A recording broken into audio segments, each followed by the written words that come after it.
کہ اگر پہلے ہی لے آؤ قرآن آ جاتا ہاتھ رکھنے کے لیے نہیں، مسئلے کے حل کے لیے، تو ہاتھ رکھنے کی نوبت ہی نہ آتی. اگر بیٹی کو پہلے ہی قرآن سمجھایا پڑھا کے رخصت کیا جاتا تو سر پہ قرآن رکھنے کی نوبت نہ آتی اور گھر بھی ٹوٹنے سے بچ جاتے. کیا آپ جانتی ہیں کہ ایک انسان اتنا قیمتی ہے، یہ زمین پر چلتا ہوا ریبوٹ اتنا قیمتی ہے کہ اللہ تعالیٰ نے ایک انسان کی حفاظت کے لیے انسانوں میں سے قرین، فرشتوں میں سے قرین، قرین کہتے ہیں ساتھی کو، فرشتوں میں سے قرین، انسانوں میں سے قرین اور جنوں میں سے قرین ایک انسان کے ارد گرد مقرر کیے ہوئے ہیں. سورہ حامیم السجدہ میں آتا ہے وَقَيَّضْنَا لَهُمْ قُرَنَاءَ فَزَيَّنُوا، اور ہم نے اس کے لیے قرین مقرر کر دیے ہیں جو اس کو دنیا کی چیزیں اٹریکٹیو بنا کے دکھاتے ہیں. دنیا دیکھو، کوئی فلاں نے کتنا پیارا کپڑا پہنا ہوا ہے، فلاں کا زیور دیکھا تھا، فلاں کا جوتا دیکھا تھا، فلاں کی جرسی دیکھی تھی. یہ سب انسان کے سامنے چیزیں آتی ہیں، لیکن کامیاب وہ ہوتا ہے جو ان چیزوں کی طرف متوجہ نہیں ہوتا. سوچیں، اب میں ملتان سے یہاں آ رہی تھی، راستے میں کتنی ایسی چیزیں تھیں، کئی بلڈنگز اور کئی کپڑوں کی دکانیں، کئی کھانے پینے کی چیزیں، کئی نیچر کے خوبصورت مناظر. اگر میں کسی منظر کو دیکھنے کے لیے، ریکارڈ کرنے کے لیے رک جاتی تو میں یہاں ٹائم پہ پہنچ سکتی. کسی ایون کھانے پینے کے لیے بھی کوئی چیز اچھی لگتی ہے، جب آپ جا رہے ہوتے ہیں تو کوئی بھی چیز آپ رک جائیں لینے کے لیے، کیا وقت پہ اپنی جگہ پہ پہنچ سکتے ہیں؟ نہیں. تو ہم سب مسافر ہیں جنت کے. جو شاپنگ، جو دنیا کی چیزیں، کپڑے، خریداری، کھانے جو کچھ بھی یہ راستے میں چیزیں ہیں نا، یہ آپ کے بالکل ایسے ہی ہے کہ جیسے آپ اپنے گھر سے جنت آپ نے جانا ہے اور ارد گرد کی چیزیں کہیں آپ کے سفر میں سلو نہ آپ کو کر دیں، رکاوٹ نہ بن جائے. جیسے ایک ڈرائیور، گاڑی چلانے والا اگر دائیں بائیں دیکھے گا تو ایکسیڈنٹ ہو جائے گا. بالکل ایسے ہی جنت کا راہی اگر دنیا کی چیزوں میں توجہ کرے گا، دلچسپی لے گا تو اپنی منزل سے دور ہو جائے گا. اللہ اکبر کبیرہ. میں گاڑی چلاتی ہوں نا، اکثر مجھے اس کا تجربہ ہوتا ہے، تو مطلب دائیں اتنا بڑا مال آ گیا، آفر لگی ہوئی ہے، بائیں آ گیا، میں دیکھ بھی نہیں سکتی کیونکہ میں فوکس کر رہی ہوں. میرا فوکس ہٹا تو ختم.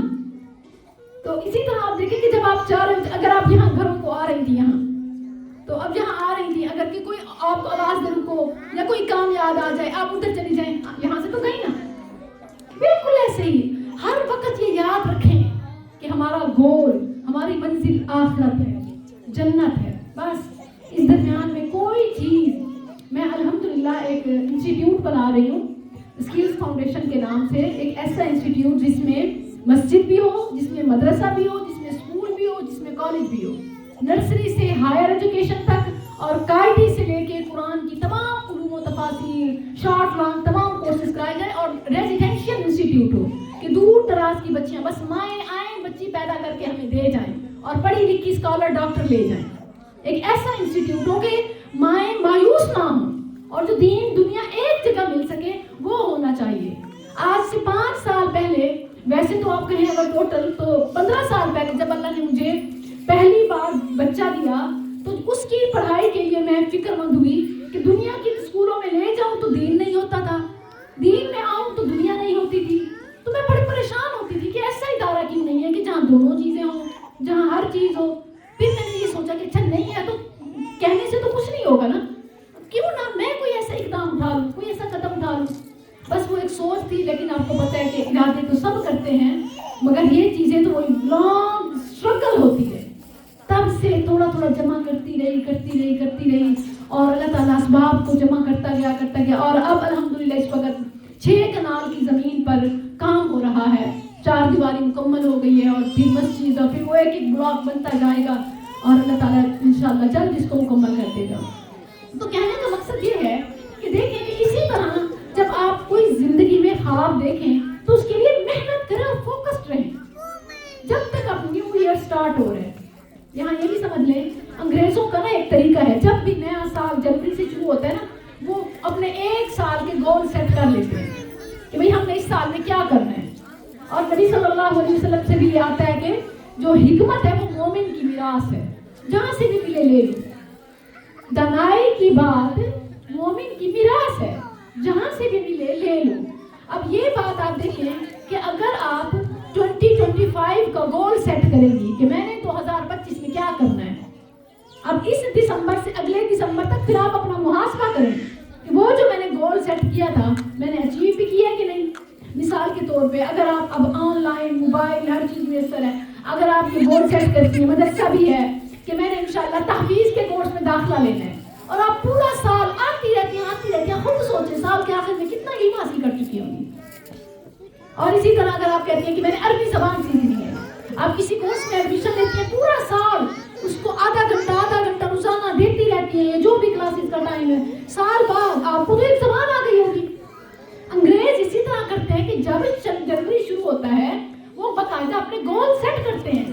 کوئی یہ ان کے ہاں یہ الگ ہے کہ ان کے گولز وہی دنیا والے ہوتے ہیں. مثلا کسی کا گول ہوتا ہے کہ میں فلاں پلازا بناؤں گا، فلاں جاب حاصل کروں گا. کوئی گول کرتا ہے میں فلاں جاپنیز سیکھوں گا، چائنیز سیکھوں گا. کسی کا گول ہوتا ہے کہ میں نے فلاں فیلڈ میں جگہ بنانی ہے، میں نے سپر اسٹار بننا ہے، میں نے ٹک ٹاکر بننا ہے. ان کا گول ہوتا ہے کہ میں نے اسمارٹ ہونا ہے، وزن کم کرنا ہے، یا میں نے ویٹ گین کرنا ہے. ان کے یہ گولز ہوتے ہیں. ایک مسلم کا جو گول ہو وہ ایک شارٹ ٹرم گول بھی ہو اور لانگ ٹرم گول بھی ہو، اور فائنل یہ دونوں گولز کا نتیجہ ایک جنت ہی ہو.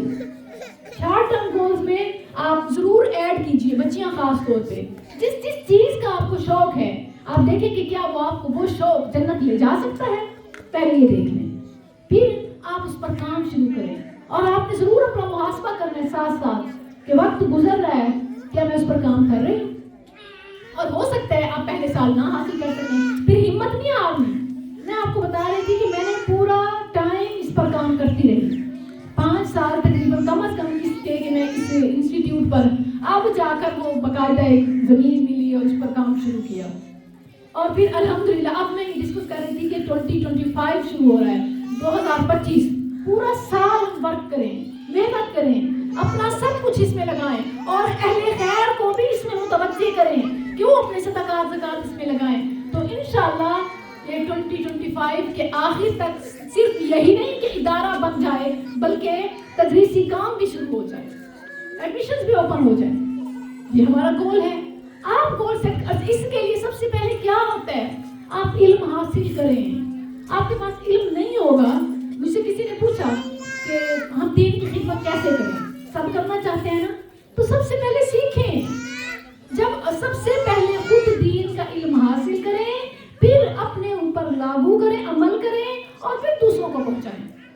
ایسے ہی شروع کر دیں گے تو فائدے کے بجائے نقصان بھی ہوتا ہے، کیونکہ غلط بات آپ دین سے جوڑ کے، جس طرح آپ اکثر دیکھیں گی کہ جو لوگ کا خاص طور پر وہ اسلامی بہنوں کے نام سے جو ٹولہ نکلا ہوتا ہے، مدنی والے، سبز پگڑیوں والے جو ٹولہ نکلا ہوتا ہے، وہ جو کچھ دین کی باتیں بتا رہی ہوتی ہیں ان میں سے ایک بھی ثابت نہیں ہوتی. ایک چیز. دوسری یہ کہ بعض اوقات دین کا کام کرنے والوں کے رویے اتنے سخت ہو جاتے ہیں، ہمارے عمل میں کمی ہوتی ہے، جس کی وجہ سے لوگ دین کی طرف آنے کے بجائے، دین کی خدمت کے بجائے الٹا نفرت پھیل رہی ہوتی ہے. تو آپ کی باتیں بعد میں لوگوں کے دلوں پر اثر کریں گی، پہلے آپ کا عمل ان کی آنکھوں سے دلوں تک جائے گا. اگر آپ واقعی دین کے لیے مخلص ہیں تو آپ کو اپنی ذات میں قربانیاں دینی ہوں گی. جب میں نے یہ کام شروع کیا تھا تو بہت سے بڑے بڑے ناموں نے، لوگوں نے مجھے کہا کہ جو بھی دین کا کام عورتوں کے لیے جائز نہیں ہے. میں نے پوچھا کیوں جائز نہیں ہے؟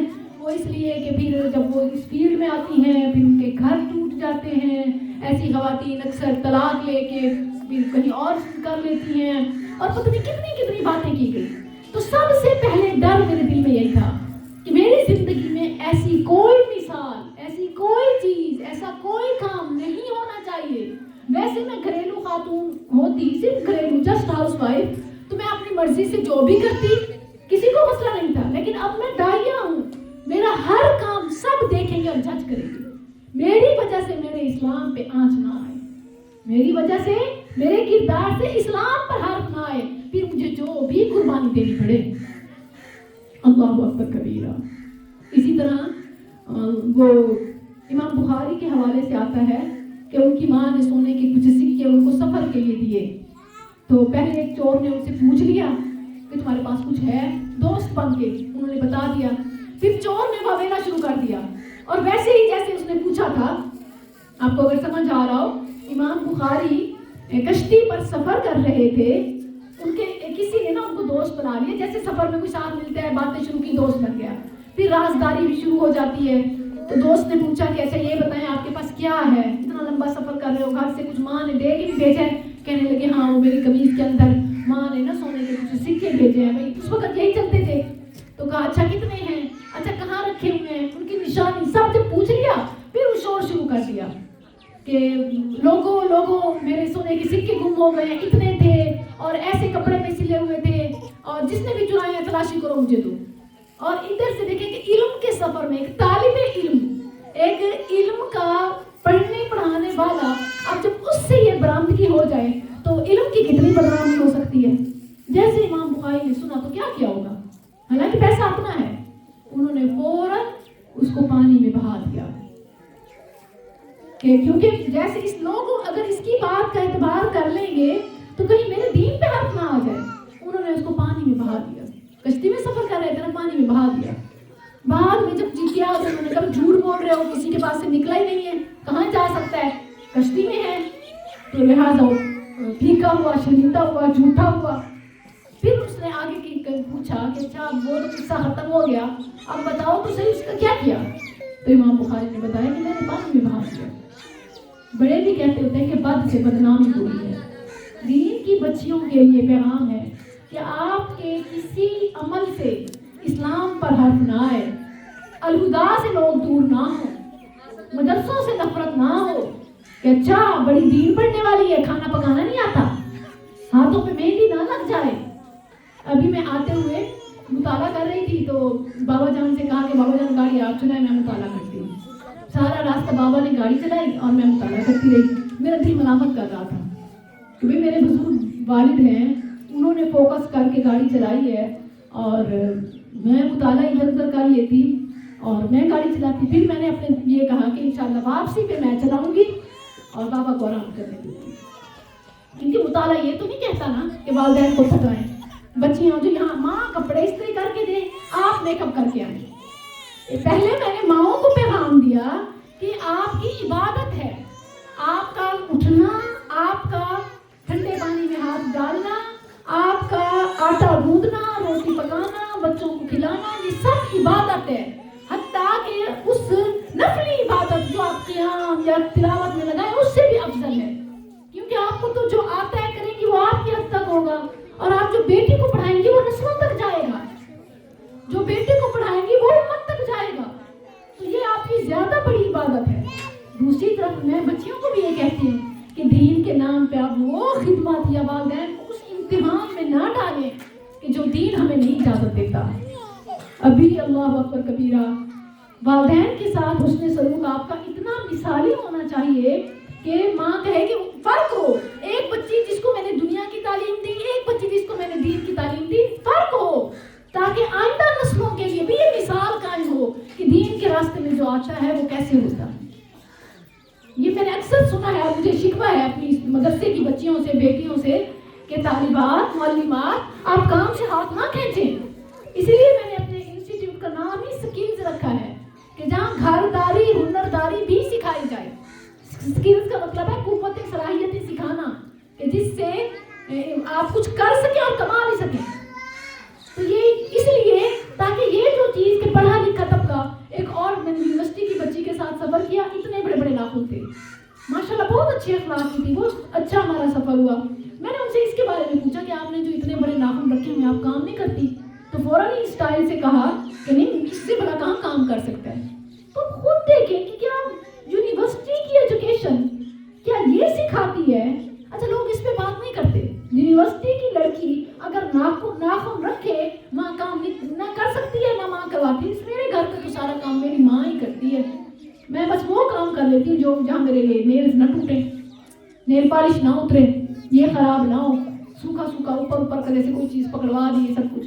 سبزیاں کاٹے ماں، چولہے پہ جلے ماں، اور خون پسینہ بہائے باپ. اولاد ایش اور عیاشی کرے اور علم بھی حاصل نہ کرے. اللہ اکبر کبیرہ. یہ سب سکول، مسجد میں ایسا ماحول ہے. جو دین کی بچی ہیں میں کہتی انہوں نے بھی ہاتھوں پہ مہندی لگا لی ہے.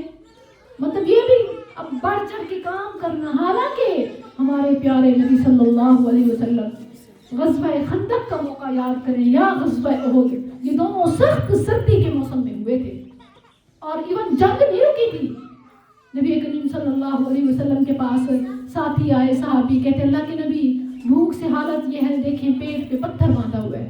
آپ نے اپنے پیٹ سے کپڑا ہٹایا, میں نے ڈبل پتھر باندھے ہوئے. عملی خواہ وہ انچارج ہے, خواہ وہ ہیڈ ہے, خواہ وہ ٹیچر ہے, خواہ وہ اسٹوڈنٹ ہے, آپ عملی نمونہ بنیں کہ علم والے قرآن والے کیسے ہوتے ہیں, علم والے قرآن والے کیسے ہوتے ہیں. آپ عملی لوگوں کے لیے راستہ بنے. ٹھیک ہے, یہ ہے صحیح عبادت اور اصل شکر. آپ نے زبان سے نعرے لگا لیے, تلاوت کر لی, مگر جو تلاوت میں میسج ہے وہ آپ کے عمل میں نہیں ہے, تو یہ تو وہی تلاوت ہوئی نا جو گلوں سے نیچے نہیں اترتی, دلوں تک نہیں جاتی, جو بس زبان, کان اور گلے تک پھنس جاتی ہے. آخری امت کی نشانی ہے کہ آخری قرب قیامت ایسے لوگ ہوں گے کہ جن کا پڑھا ہوا قرآن ان کے حلق سے نیچے نہیں اترے گا. بس صرف پڑھنے کی حد تک ایسا علم نہ ہو تو ضرور آپ خود عملی کاموں میں کوئی اس کام میں. ابھی یہ بچیاں ٹیچر جیتے اٹھا کے چیئرز رکھ رہی تھی تو میں اپنا دوسرا سامان اٹھائے ہوئے تھی, میری توجہ اس طرف گئی تو میں نے کہا میں خود ہی اٹھا کے رکھ لیتی. اس میں کیا تھا نا, تو بس اس طرح ہمیں اس معاملے میں ایڈوانس ہونے کی ضرورت ہے کہ ہمیں یہ تیزی تھوڑی سی ہمارے اندر یہ ہونی چاہیے کہ ہم ایڈوانس ہوں اور اپنے کاموں میں اور دوسروں کے کاموں میں آگے بڑھ چڑھ کے حصہ لیں. غزوہ خندق کے موقع پر حالت یہ تھی کہ وہ خندق کھودی جا رہی ہے اور ادھر سے کوئی کہتا ہے کہ دشمن اس طرف سے آ رہے ہیں, کوئی کہتا ہے دشمن اس طرف سے آ رہے ہیں, کوئی کہتا ہے بہت زیادہ آ رہے ہیں, کوئی جنگی طاقت کا اندازہ بتایا جا رہا ہے. تو وہ ایک تشویش کی لہر مسلمانوں میں تھی, کیونکہ صحیح پتا ہو نا کہ دشمن کتنے ہیں, کہاں سے ہیں, مطلب ویسے اپنی اسٹریٹجی اپناتا ہے. تو اللہ اکبر کبیرہ, نبی صلی اللہ علیہ وسلم نے حذیفہ رضی اللہ عنہ کو کہتے ہیں آگ جلائی ہوئی تھی, ہاتھ سیک رہے ہیں کیونکہ کپڑے تن پہ تھوڑے سے تھے. سخت سردی میں نا جتنے کپڑے پہن لیں کم لگتے ہیں, تو کہتے ہیں تھوڑے سے کپڑے تھے, بس آگ کے اوپر بیٹھ کے اپنے آپ کو گرم کر رہے تھے. نبی صلی اللہ علیہ وسلم نے میرا نام لیا, کھڑے ہو جاؤ حذیفہ, جاؤ اس طرف چلے جاؤ, جاؤ اس طرف چلے جاؤ, جاسوسی کر کے آؤ, دشمن کہاں سے آ رہے ہیں, کتنے ہیں, کیسے ہیں. کہتے ہیں وہ سخت سردی کہ آگ پہ بیٹھ کے کانپ رہا تھا, سردی تھی, اٹھنا مشکل تھا. اللہ کے نبی کا فرمان سن کے جو گیا اور وہ جو کاروائی کرنی تھی, آپ کو پتہ ہے کہ سخت ٹھنڈی رات میں اور تاریکی میں رات ہو اور سرد ہو اور دشمن کے گھر سے بندہ ہو کے آئے تو اس میں کیا حالت ہوگی, مطلب اور کب کبھی تاری ہو جاتی ہے, ساری کب کبیاں جمع ہو گئی. وہ کہتے ہیں جب میں ہو کے آ رہا تھا میرا جسم اتنا گرم ہو گیا جیسے میں حمام میں چل رہا ہوں. حمام کہتے ہیں ہاٹ شاور باتھ, جس باتھ میں گرم پانی کا انتظام ہو, اسٹیم باتھ جس کو کہتے ہیں. کہتے ہیں ایسے میرا جسم گرم تھا. یہ سب ایمانی حرارت ہوتی ہے, ایمانی حرارت. سردیاں ہیں نا تو یہ اپنے اندر ایمانی حرارت پیدا کریں. اللہ اکبر. جو میں نے آیات پڑھی اللہ تعالیٰ کیسے فرماتا ہے کہ یہ ایون اللہ کی مخلوقات وَيُسَبِّحُ الرَّعْدُ بِحَمْدِهِ وَالْمَلَائِكَةُ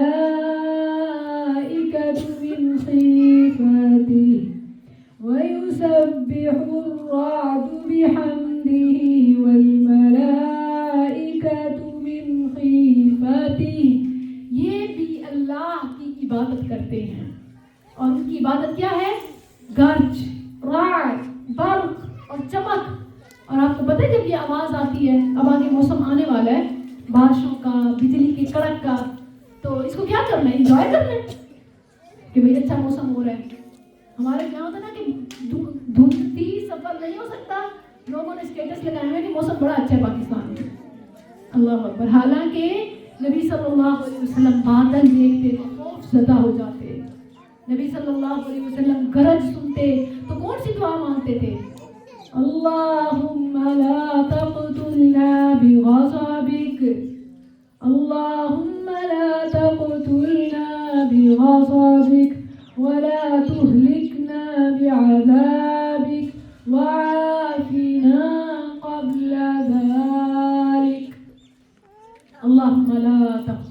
بغضبک، اللہ اپنے غضب سے ہمیں نہ مارنا، اپنی ناراضگی کے ساتھ ہمیں نہ مارنا. لا تقتلنا بغضبک، ہمیں نہ قتل کرنا اپنے غضب کے ساتھ، ناراضگی میں. اور ولا تہلکنا بعذابک، اور ہمیں اپنا عذاب دے کر.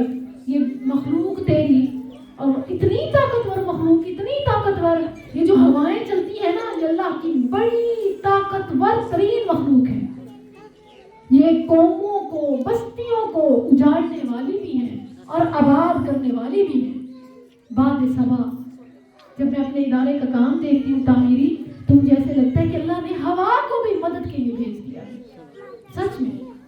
کیونکہ اللہ اکبر، جب ہماری بیسمنٹ کا کام ہو رہا تھا تو جو ہے ڈیولپر وہ کہتے ہیں، ٹھیکیدار کہتا ہے کہ اگر بارش ہو گئی نا سارا نقصان ہو جائے گا. میری نگاہیں فوراً آسمان کی طرف گئی، یا رب ابھی بارشوں کو یہاں روک لے. اللہ اکبر، تو وہ بارش نہیں ہوئی. اللہ اکبر کبیرہ، میں نے کہا اللہ نے تو ہوا کو مسخر کر دیا. یسبح الرعد بحمدی والملائکۃ من خیفتی. تو یہ ہوائیں برباد کرنے والی بھی ہوتی ہیں اور مدد کرنے والی بھی ہوتی ہیں. بعد صبا، اور اس امت کو خاص طور پر اللہ نے تحفہ دیا کہ نیکی کے کام میں ہوائیں بھی مدد کرتی ہیں. آخری پارے میں، سورت کے آخری میں اللہ تعالیٰ نے کیا فرمایا؟ یہ کس کے لیے ایسے ہوتا ہے کہ مخلوق بھی، وہ جو کہتے ہیں نا کہ بے جان بے زبان مخلوق بھی آپ کے لیے نیکی کے کاموں میں راستے آسان کرے، مدد کرے. وہ کیسے ہوتا ہے، کب ہوتا ہے، کس کے لیے ہوتا ہے؟ اگر آپ چاہتی ہیں نا کہ آپ کے لیے بھی ایسے ہی اللہ کی ہر مخلوق آپ کے مشن میں، آپ کے ویژن میں مددگار ہو، تو وہ کیسے ہوگی؟ اللہ تعالیٰ نے خود طریقہ بتایا ہے. فَأَمَّا مَنْ أَعْطَى وَاتَّقَى وَصَدَّقَ بِالْحُسْنَى فَسَنُيَسِّرُهُ لِلْيُسْرَى وَأَمَّا مَنْ بَخِلَ وَاسْتَغْنَى وَكَذَّبَ بِالْحُسْنَى فَسَنُيَسِّرُهُ لِلْعُسْرَى. دو تین چیزیں ہیں، شارٹ کٹ. فَأَمَّا مَنْ أَعْطَى وَاتَّقَى، اللہ ہمیں اس کا اہل بنائے، اللہ ہمیں اس کا مصداق بنائے، جو دیتا ہے اور پھر تقوی اختیار کرتا ہے. سچ میں بڑے بڑے لوگ مجھے کہتے ہیں ہم بھی ادارہ بنانا چاہتے ہیں اور ہمارے علاقے میں بھی ضرورت ہے. ایک عورت اتنا بڑا کام کیسے کر رہی ہے؟ باجی ہمیں بھی طریقہ بتائیں. اللہ اکبر. اور وہ آپ بھی بتائیں نا، یہ فنڈ کہاں سے ملتے ہیں؟ لوگ مجھ سے پوچھتے ہیں. اللہ کے بندو، سب سے پہلے اپنا سب کچھ قربان کرو. یہ جو کہتے ہیں کہ ہم اس سے لے کے اس سے لے کے اس سے لے کے ہم بھی بڑے بڑے کام کریں، ایسے نہیں ہوتا. سب سے پہلے جو تمہارے پاس ہے وہ لٹا دو، وہ لگا دو، پھر دیکھو کیسے مخلوق ساتھ مدد نہیں کرتی. اللہ کیسے اپنی مخلوق کو مسخر نہیں کرتا. فَأَمَّا مَنْ أَعْطَى وَاتَّقَى، جس نے دیا، اعطا واتقى، تقوی لینے میں تقوی یہ بڑا اہم ہے. ایک تو نا ہمارے پاس ہم نے دے دیا، لینے میں تقوی اتنا اہم ہے. میں آپ کو بتاؤں، میری روٹین ہوتی تھی، آپ کو بھی یہی ہوگا، ہر کسی کا یہی حال ہوتا ہے کہ فروٹس جوس بہت پسند تھے مجھے. لیکن جب سے میں نے اپنے یہ پروجیکٹ کا کام شروع کیا نا، میں سمجھتی ہوں کہ میں نے ان چیزوں کو اللہ مجھے استقامت دے اپنی زندگی سے نکال دی ہے. ساری اتنے 40 کی ہونے والی ہوں، 40 سال کی. میں کھانا روٹی سالن وغیرہ نہیں کھاتی تھی، اسی پہ ہی میں جیتی تھی. اللہ کی نعمتیں تھی کہ میں کا سسرال، بس میں فروٹس ہی کھاتی تھی، جوس ہی پیتی تھی، بس اسی پہ ہی میں پلی بڑی. لیکن جب میں میدان میں اتری کام کے لیے، یہ چونچلے میں نے نکال دیے، ان کو میں نے ختم کر دیا اپنی زندگی سے. کیوں؟ کیونکہ اب میں امین بن گئی ہوں. اب میرے پاس لوگوں کا بھی پیسہ آتا ہے. کہیں ایسا نہ ہو کہ میری خوراک میں ان کا پیسہ شامل ہو جائے. میں کیا لوگوں کے پیسوں سے جوس نہیں، خون پیوں؟ اللہ اکبر. اپنی والدہ صاحبہ کو بتا رہی تھی کہ امی جان، اور میں جتنے بھی فنڈس وغیرہ آتے ہیں وہ والدہ کو دیتی ہوں کہ یہ آپ نے وہ ساتھ ہیں لیبر وغیرہ کے، تو ان کی جو پیمنٹ ہوتی ہے آپ ان کو دے دیا کریں. اپنے گھر لاتی نہیں ہوں، وہیں جو کچھ آتا ہے وہ وہیں ان کو وہیں لے کے آ جائے, اللہ مجھے اس پر استقامت دے, اللہ تعالیٰ اس معاملے میں مجھے قائم رکھے, مجھے خیانت سے بچائے. یہ بڑا مشکل کام ہے. تبھی تو رسول اللہ صلی اللہ علیہ وسلم کو رات کو نیند نہیں آتی تھی جب صدقہ کا سامان آپ کے گھر ہوتا تھا. آپ بے چین ہوتے, آپ اٹھتے جب تک کہ اس کو بانٹ نہ دیتے. یہ اتنی بڑی ذمہ داری ہے. ہم سمجھتے ہیں کہ یہ آسان ہے, ادارے ایسے نہیں بنتے, یہ بڑی مشکل کی چیز ہے. اور اکثر میری والدہ جب میرے گھر آتی ہیں تو انہوں نے پوچھا کہ وہ تو ہر وقت تمہارے گھر فروٹ ہوتے تھے, اب کیوں نہیں ہے؟ پھر میں نے کہا آپ میری والدہ ہے نا, جو میرا آپ پہ حق ہے آپ اپنے پیسوں سے وہ لے آیا کریں. الحمدللہ وہ بھی صاحب ثروت ہیں, بابا جان لینڈ لارڈ ہیں, ذمہ دار ہیں. تو میں نے کہا اب میں بیٹی ہوں نا, میرا بھی تو حق ہے نا جو اللہ نے آپ کو دیا ہے, آپ میرے لیے لے آیا کریں, کھایا بھی کریں کھلایا بھی کریں. اب میں نہیں خریدتی, میں نہیں لیتی یہ سب چیزیں, کیونکہ میرے پاس لوگوں کی امانتیں آنا شروع ہو گئی. تو اللہ تعالیٰ کیا فرماتا ہے کہ ساری مخلوق کو کسی ایک کام میں مدد اللہ تب کرتا ہے, آپ نے انشاءاللہ کام کرنے ہیں تو یاد رکھیں سب سے پہلے جو آپ کے پاس ہے اس کو لوٹا دیں, جھاڑ دیں, اس کو اللہ کی راہ میں دے دیں. اور الحمدللہ وہ جو میں نے اپنے انسٹیٹیوٹ کے لیے پلاٹ لیا, وہ جو حق مہر میں میرے ہسبینڈ نے مجھے دیا تھا, وہ 3 کروڑ کا پلاٹ تھا, میں نے بیچ کے اس ادارے کے لیے زمین خریدی. میری والدہ نے کہا سارا ہی ادھر دے دیا, ان کو تھوڑا چھوٹا بنا لو, کچھ پیسے بچا لو. میں نے کہا نہیں, چھوٹے چھوٹے مسجد مدرسے بہت ہیں, ایسے ادارے کی ضرورت ہے جو امت کو جو ضرورت ہے اس کے لیے بڑا قدم نہیں اٹھانا ہے. 6 کنال کا الحمدللہ اللہ نے یہ تحفہ دیا, اللہ تعالیٰ اس کو قبول کر لے, اور اللہ تعالیٰ نسلوں کو امت کو اس سے فیض یاب کرے, سراب کرے, کہ یہی ہماری آخرت کا سرمایہ ہے.